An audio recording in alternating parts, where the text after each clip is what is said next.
আর shampoo, পেছনের ওই ওয়াল পেন্টিংটা কিন্তু আমার করা।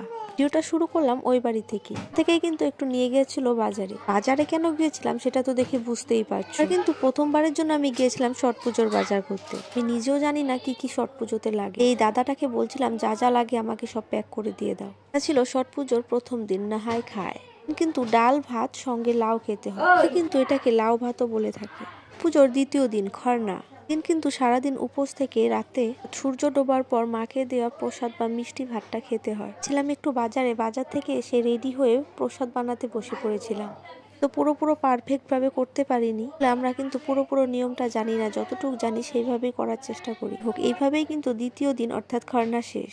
হ্যাঁ, এবারে বলি, অনেকেই কিন্তু আমাকে জিজ্ঞাসা করছিলে যে আমরা কোথায় এসে ছট পুজো করছি। আমরা কিন্তু বাড়িতে ছট পুজো করিনি। গেটের সামনে, অনেকে বাগান বললে চিনবে, এখানে একটা রিলেটিভের বাড়িতে গিয়ে আমরা কিন্তু ছট পুজোটা করেছি। তো একটু দেরি হয়ে গিয়েছিল, এসে দেখি ওদের সব রেডি, তারপর আমাদেরগুলো গুছিয়ে নিলাম। পর এখানে এসে রেডি হয়েছিলাম। দেখো, যেহেতু রিয়ানের নামে মানসিক ছিল সেই জন্য রিয়ানকে নিয়ে একটু নিচ্ছিল। যাই হোক, রিয়ান আর নেবে না, পালিয়ে গেল। তারপর আমরাই নিয়ে গিয়েছিলাম ঘাটের দিকে।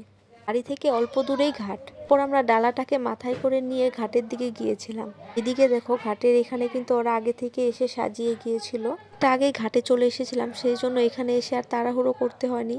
ডালাটাকে এখানে রেখে আমরা বসেছিলাম, কারণ আমি জলে নামিনি। সূর্য অস্ত যাওয়ার পরে কিন্তু ডালাগুলো আমরা মাথায় নিয়ে আবার বাড়ির দিকে রওনা দিয়েছিলাম। এবার দিয়ে আমি 2 বার ছট পুজোতে এখানে আসলাম। এর আগের বছর রিয়ান ছোট ছিল, সেই জন্য আর আসা হয়নি। বছর দিয়ে কিন্তু 4 বছর আগের থেকে আমাদের বাড়িতে ছট পুজো করা হচ্ছে। যাই হোক, আজকের মতো ঘাটের কাজ শেষ। এবার আমরা বাড়ির দিকে রওনা দেব। পেটা রোডের মতো এখানে ভিড় অতটাও হয় না, যদিও মোটামুটি মানুষজন হয়। এসে যতই পুজো করি না কেন, তবুও বরপেটা রোডের ছট পুজো দেখার ইচ্ছেটা থেকেই যায়।